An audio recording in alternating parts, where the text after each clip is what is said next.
Last time on Final Fantasy IV, we went on a little trip around the world to fill out the map, and now we're actually going to make progress, which might be a good idea considering Rosa's life is maybe a little bit in danger. We probably should really hurry up.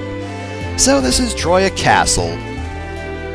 I have been here so many times, and I will make mention of why when we get to it, but I was really tired of going through here by the time I had this completely recorded.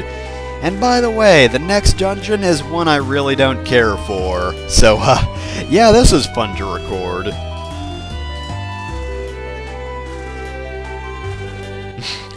Ah yes, the common grandmother. I am instead the rare grandmother. Also, seriously, nobody said that, except maybe Cecil. Did Cecil ask for that? Cecil, are you really asking random women to dance? What the hell, man? Maybe it's Tella's fault, who knows? Could also be him. Alright, so this room. I really hate this room because, first off, my memory is terrible. Now, I kinda wanted to talk to the epopts in a certain order, because I feel like there is a certain order to them that kinda makes sense, like sort of procedure, or not really procedure, but an order for their dialogue that isn't just like straight clockwise or counterclockwise. And again, because my memory is terrible, I kept speaking to them in the wrong order, so I ended up restarting the recording over and over and over and over again.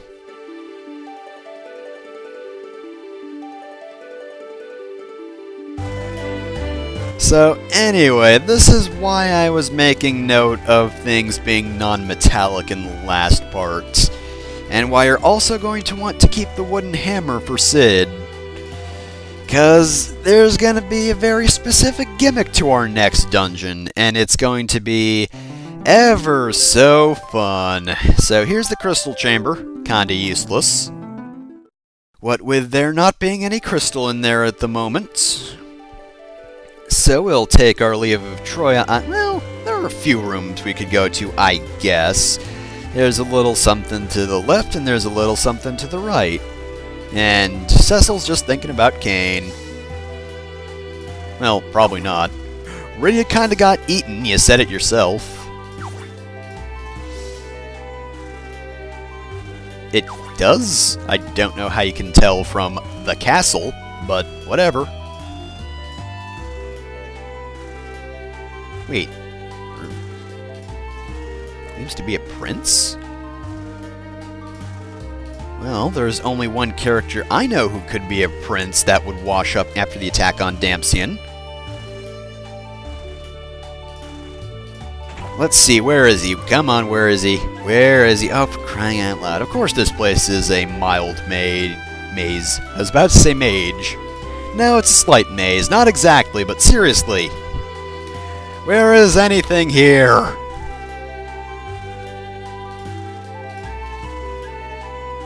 Nope. Yeah, if you say yes, she won't believe you. You do actually need permission to go in there, which is fair. Besides, there's a good chance the stuff in there won't help us anyway. I mean, if it's metallic weapons and armor, then yeah, it would be completely useless to us anyway, because of where we're going. Alright, there's definitely a secret passage in here, because they aren't just gonna make a random square room. Oh, just Bachu's wine? Is that really it? Okay, so this was the wine room. And by wine room, I don't mean a room full of wine. I mean there is a single vase with wine in it. And that's it.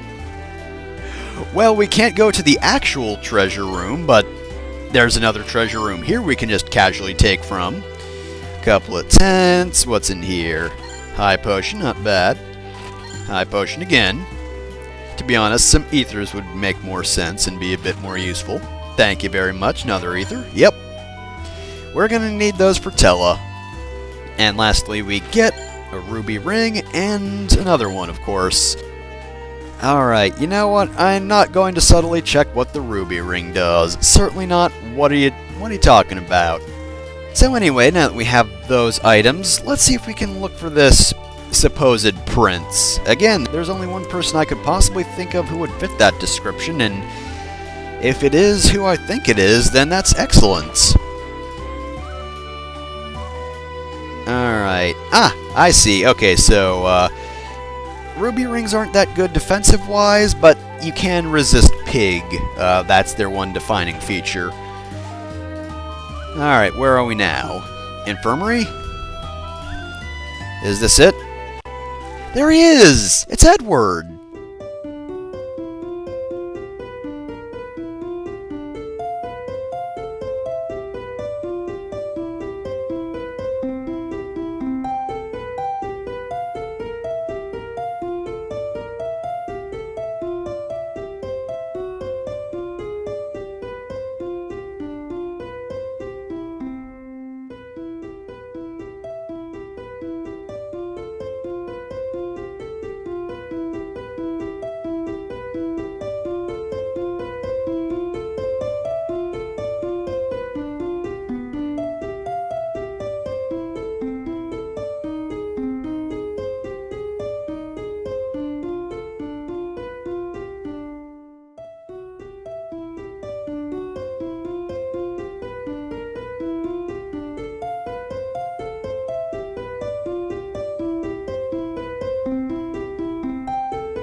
I'll do the singing from this point. Give me that harp.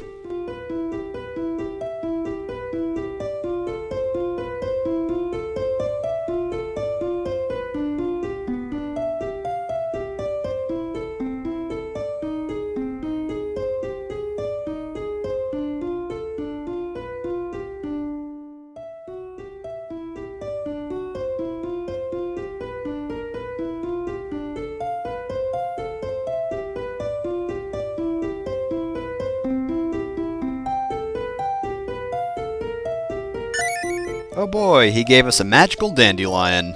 Or at least that's what I assume that the whisperweed looks like, rather. So, yeah, remember that little girl in, I think it was Troya? How she was talking about this? Yeah, this is kind of an important item. So, make sure to talk to Edward. Otherwise, things aren't looking too good for your future. I'll just say that. Oh, looks like Tell is developing slightly. He's not way too angry with Edward. And just this harp. From this angle it looks like it's standing up, which is pretty impressive. They just have the harp stood up on the bottom. I don't know how it would manage to do that, but it does. Right, so that's all we can do in Troya Castle. Now that we've done that, well, it's time to head out for the Lodestone Cavern, my favorite dungeon. But of course, I'm sure you've probably guessed by now that we can't just land over there with the airship. We're gonna need a little something else, and that something else is up to the north. Now, I think I was actually looking... a few guys right here. The Cave Naga is actually an enemy we'll be seeing soon enough, I believe. If I could actually find it on here. There we go, there it is in the notes. Alright, so 428 HP, weak to light, so Cecil's got a good advantage over it. And it knows the ability Slow, which is potentially dangerous, actually.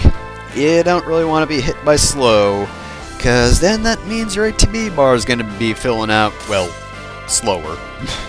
That's how it works. Slow slows you down. I know it's a difficult concept to grasp, but that's how it works.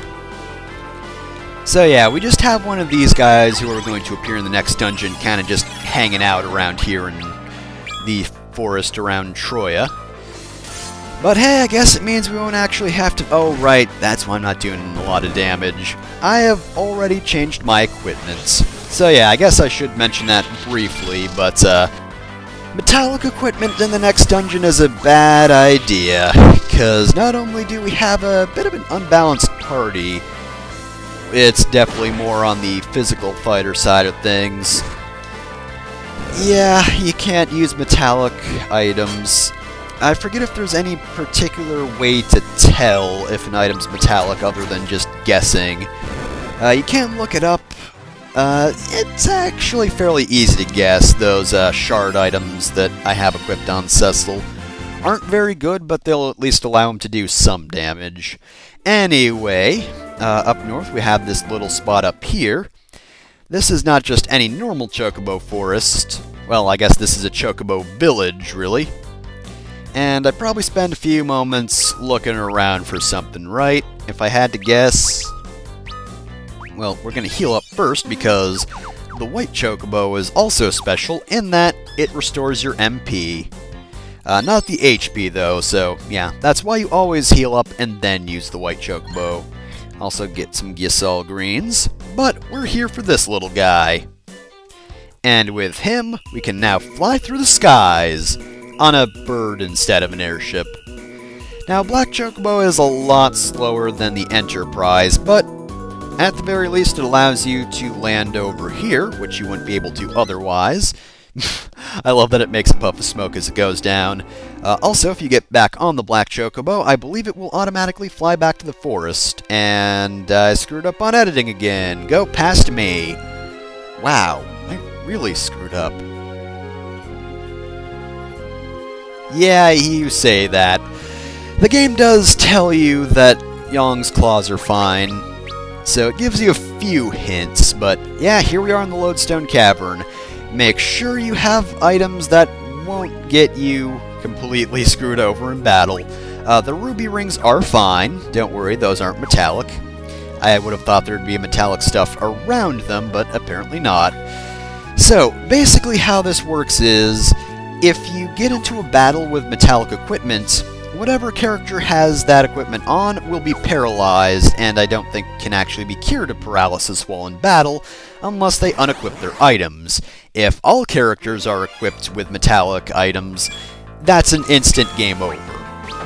Though to be honest, if you had all metallic equipment from the get-go, I don't know why you wouldn't just get a game over, you know, on the overworld, since you wouldn't be able to move. But no, apparently you can move just fine out there. Anyway, these are Kate Siths, 632 HP, don't have any particular weaknesses, and they have the ability Blaster. That's usually like a chance at a one-hit kill move. I think it also has a chance of hitting you with paralysis. It also doesn't always work, so lucky you in that sense, right? You won't always get paralyzed or killed by Blaster. Anyway, though, other than that, though, the lack of weakness does kind of suck, but as long as Blaster doesn't kill you, you should be fine. Actually, now that we're here, I'm kind of having some bad flashbacks to this dungeon and this particular run of it. I'm pretty sure it mostly happened off-screen, but I'm fairly certain I got one hit killed a lot here. Because memories are kind of flooding back to me now, so I'm fairly positive this is where it happened. So yeah, this wasn't particularly fun.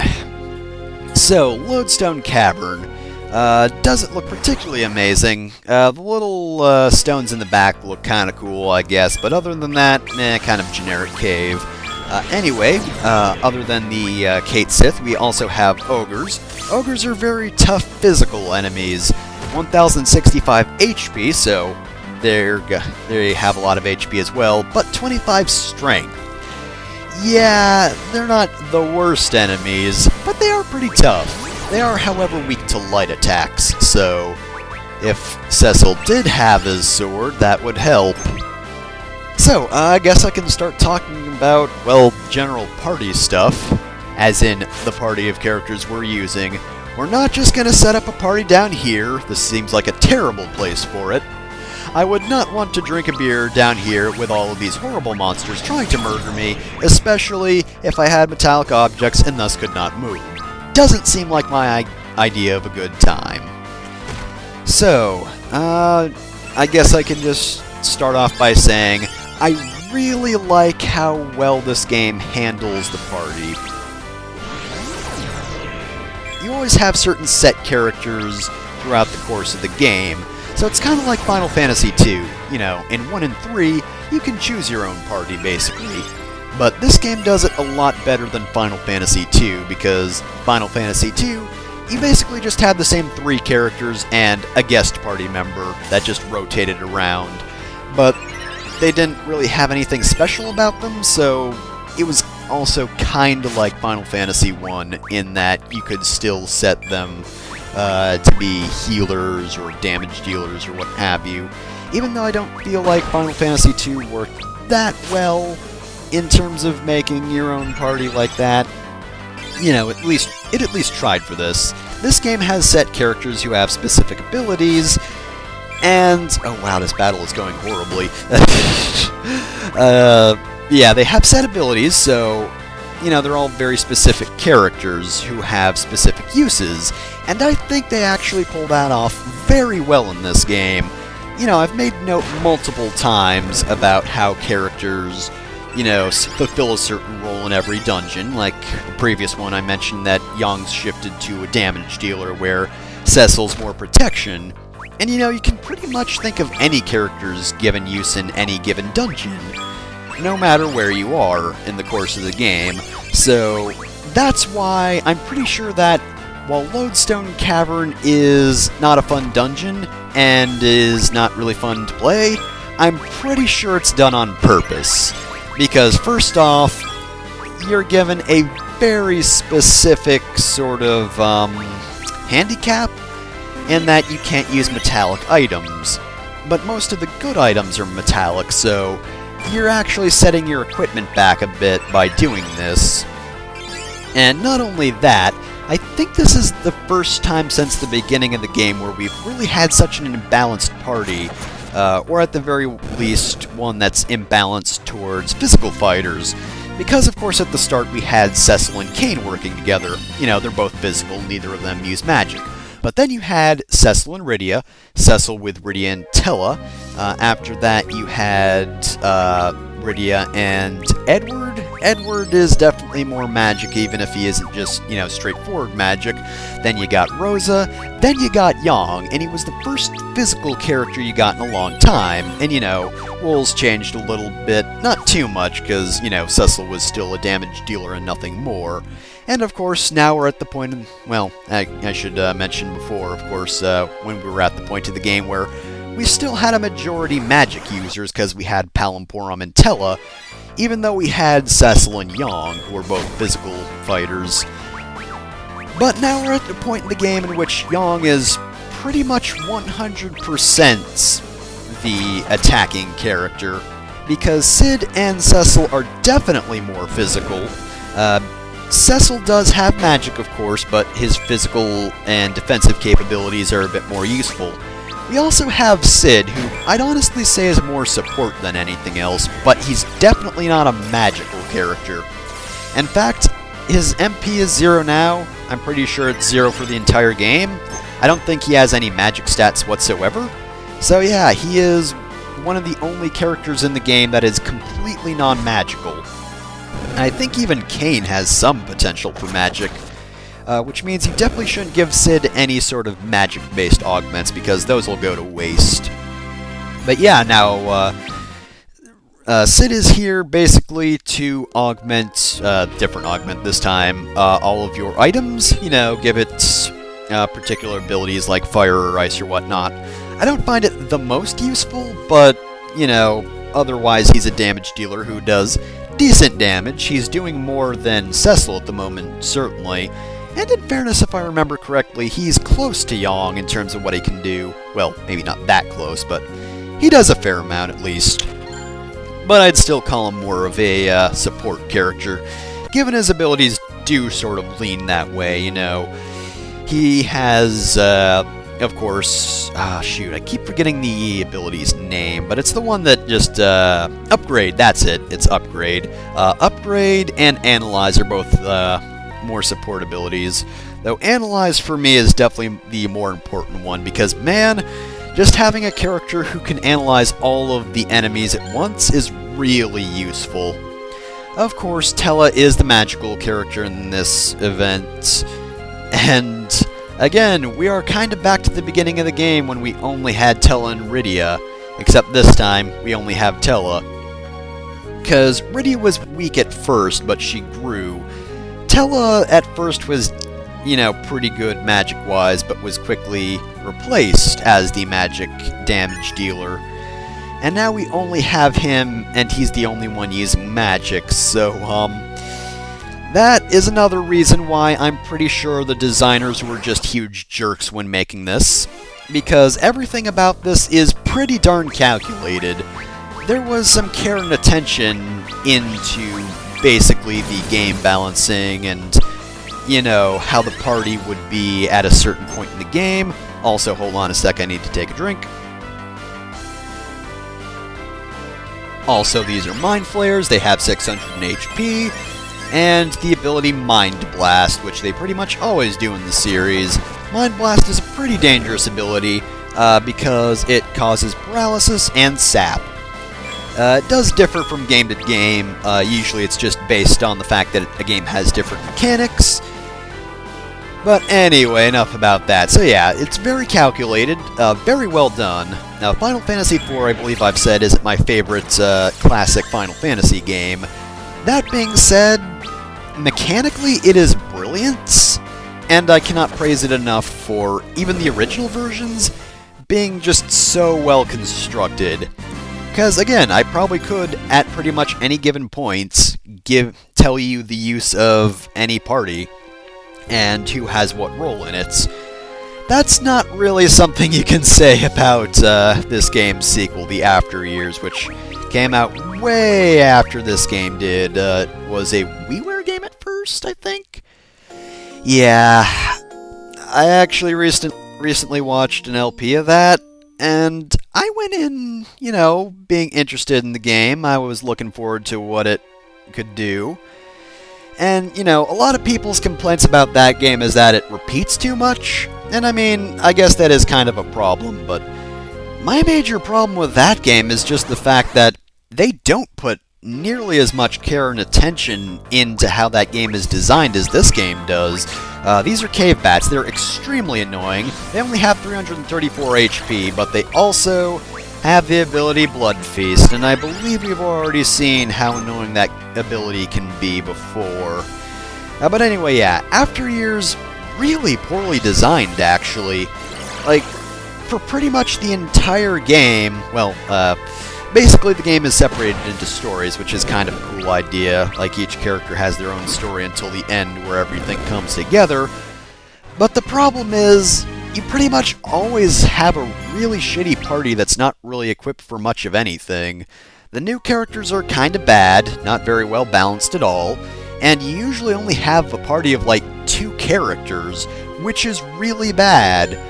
Like, you rarely have a party of 2 characters in this game. It was pretty much at the beginning. You just had Cecil, then you just had Cecil and Kain, and you didn't only have Cecil and Rydia for very long.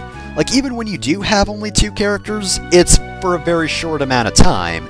We weren't only Cecil alone for very long, unless you just completely bypassed Mysidia, and if you did that, well, you weren't getting very far anyway.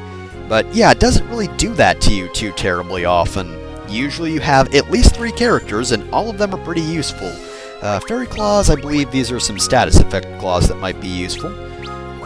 May inflict confuse. I don't remember these working terribly often, but hey, might as well try.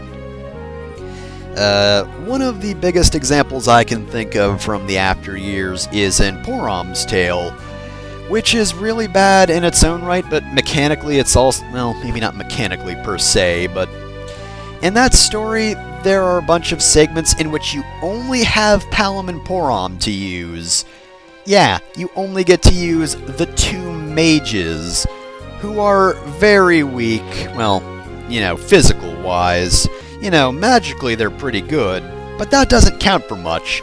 And you know what else? There's a segment where they had to go through the underground waterway. The really long dungeon. Yeah, they had to go through that on their own. I will admit I haven't played it, but sometimes, you just watch a game and you think, wow, that's really bad. because quite frankly, I really can't think of how it would be a good idea to use just 2 mages. I mean, it doesn't seem that fun either. I mean, there were definitely enemies that had weaknesses, and I guess that was how it was supposed to be balanced, but nonetheless, it just seems like a bad idea. But anyway, we're actually at the end of the dungeon, so I can stop harping on the after years now. And I guess I can also stop talking about how good this game is in terms of balancing and whatnot. I'll talk about it later, because it's sure to come up again. Here comes the Dark Elf. He is not named Astos in this game, which I guess is in order to avoid the whole Astos pun. You know, Astos, more like yo ass is toast. Can't 8-bit theater him to death this time. Oh well. So, Dark Elf. Spoilers, if you didn't talk to Edward, your game's gonna be over pretty soon. Not like a bad ending or anything, but this is an unwinnable fight, but it's double unwinnable if you don't bring that Whisperweed.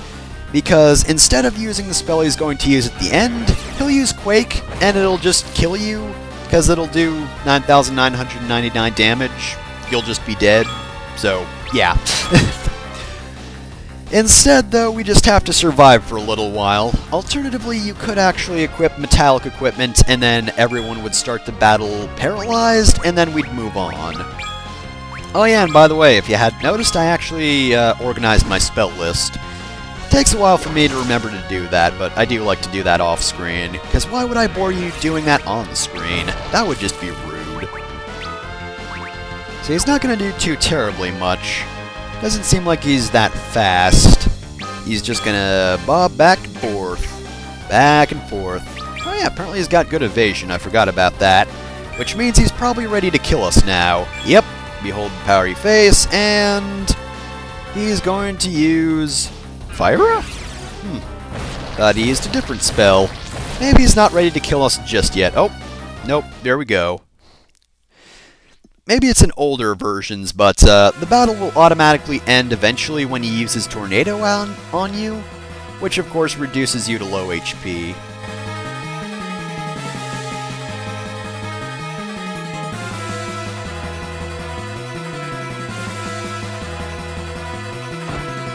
You know, you could just ask them to bring your harp over.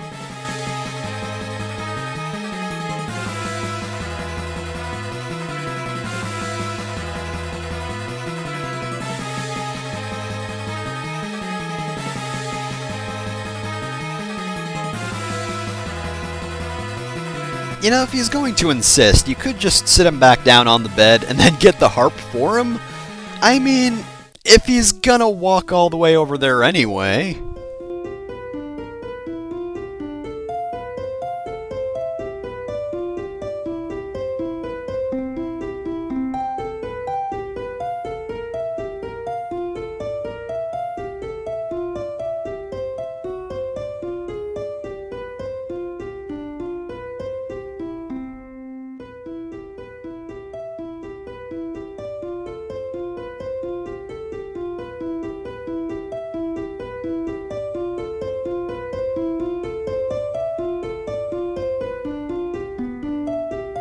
I don't know what the Dark Elf's going on about. Personally, I really like the song. Alright, so we're going to re-equip everyone with good equipment, and thank goodness for that. I am so tired of the Frost Shard. So quickly equip everything. Don't worry, you won't actually... You're not timed or anything. The Dark Elf isn't just going to stop and say, "Hey, you didn't go through those menus fast enough. It's time to battle again."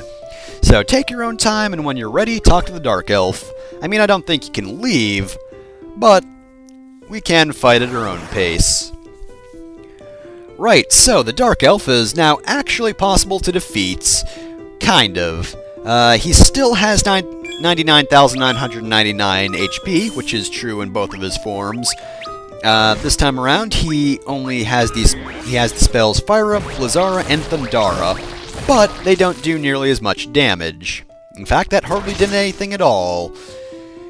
And I don't... Oh yeah, he's weak to fire and light. Both of those are useful. This, however, is not his only trick, though. If he just had the aura spells, or RA spells, whatever, he wouldn't be too bad. However, this is a very difficult boss. He's just going to take a moment. Once we do enough damage, he will do something. Actually, should I mention... I don't know, I don't actually know the second form glitch.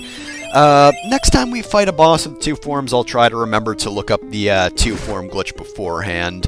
But there is actually a way to just, like, skip bosses that have 2 different forms in their fights. But again, I don't remember it off the top of my head, so I'll mention it next time, just because, you know... I mean, I guess I could subtly look it up off screen. I mean, that's not at all what I do. Certainly I don't forget to put stuff in my notes.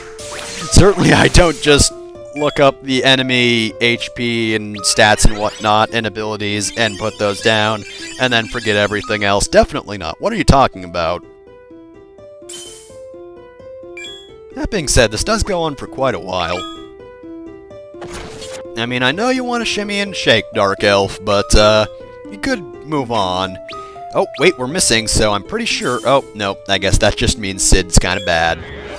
Oh, he also has Bio, so non-elemental. Ah, yes, that's right, that does do sap.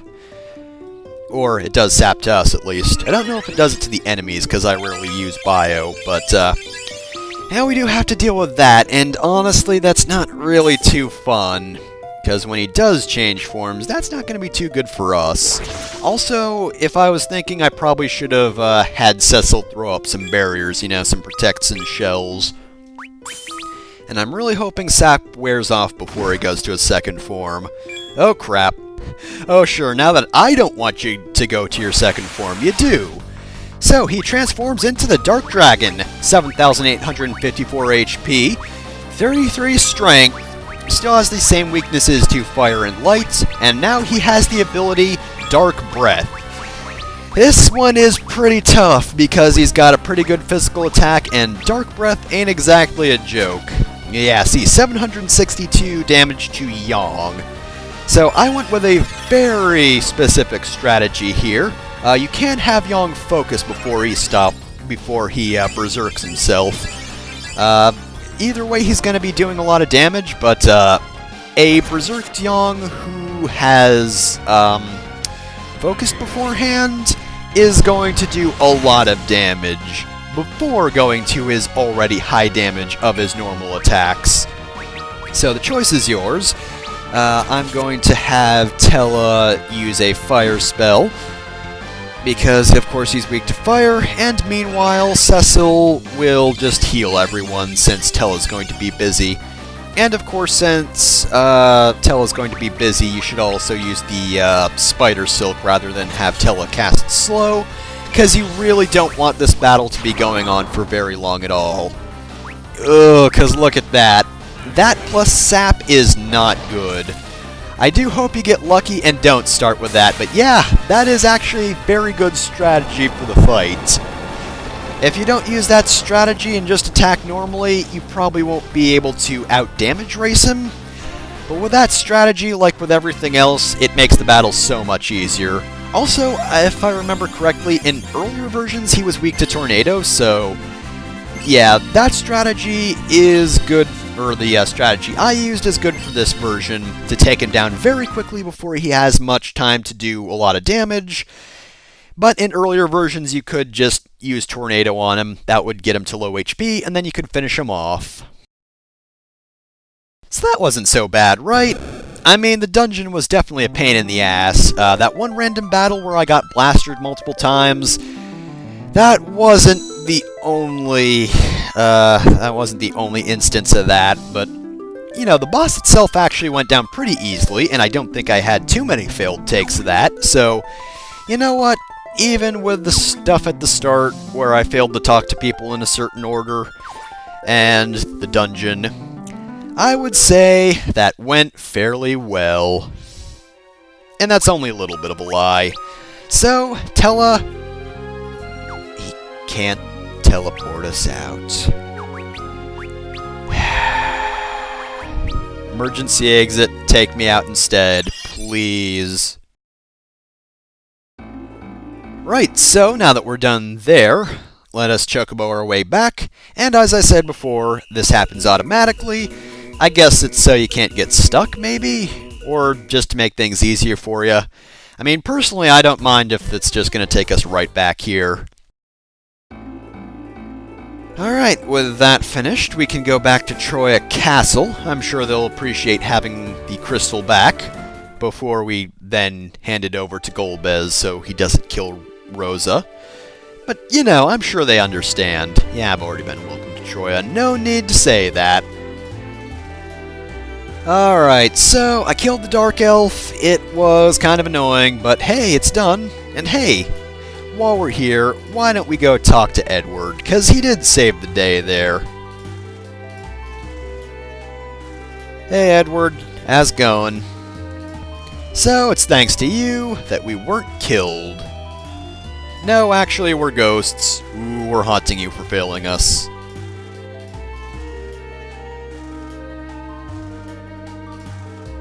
The song is called The Dark Elf Hates This, and you should sing it if you want him to stop doing stuff. Honestly, it was a very specific title, and I never thought it would come in useful.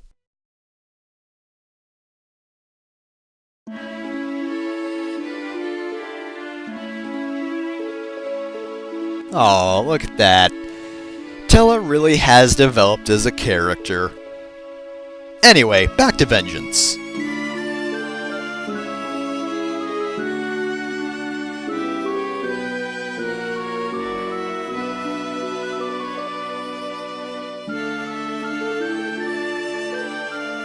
When she was a ghost, helping me fight a fishman.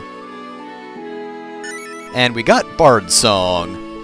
So since I didn't really give Edward any augments, we only got Bard Song.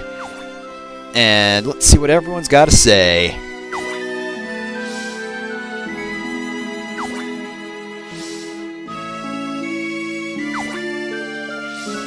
So, I suppose there's one person Bard Song could go to.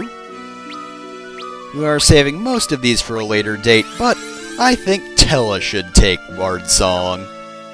You know, it's kind of thematically appropriate. You know, they had maybe not a rivalry, but Tella didn't care for Edward at first, but now he does.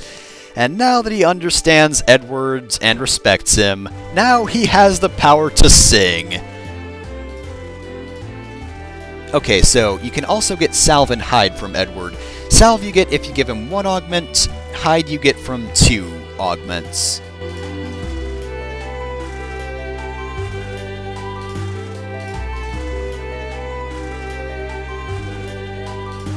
Hooray! Now beat him up and take the crystal back.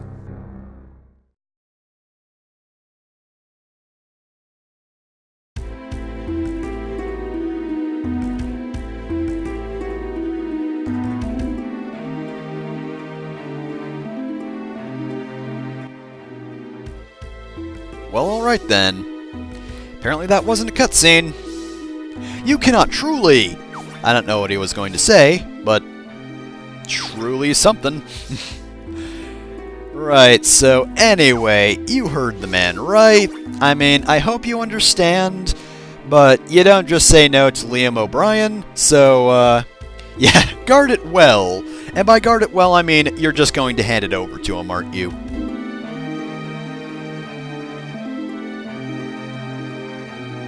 Yep, will do. Definitely will do. Alright, anyway, we have their leave, meaning we can pick up those treasures in the castle, and also take this crystal to Golbez. I'm sure nothing bad will happen, right? I mean, it's not like this is the last crystal he needs, and we could give it to him and then his plans would be complete. That's ridiculous. Oh wait, that's exactly what's happening.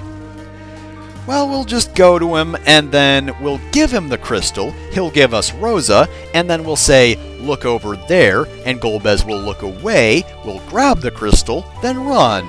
Oh, and I guess Tella can also have his revenge while he's at it. I mean, if he really wants to, he can do that, we'll let him. But, of course, first... Ooh, look at this treasure! high potion, and come on, what else do we get? Come on, come on, faster, faster, faster, remedy, that's alright, come on, something good, something good. That's alright.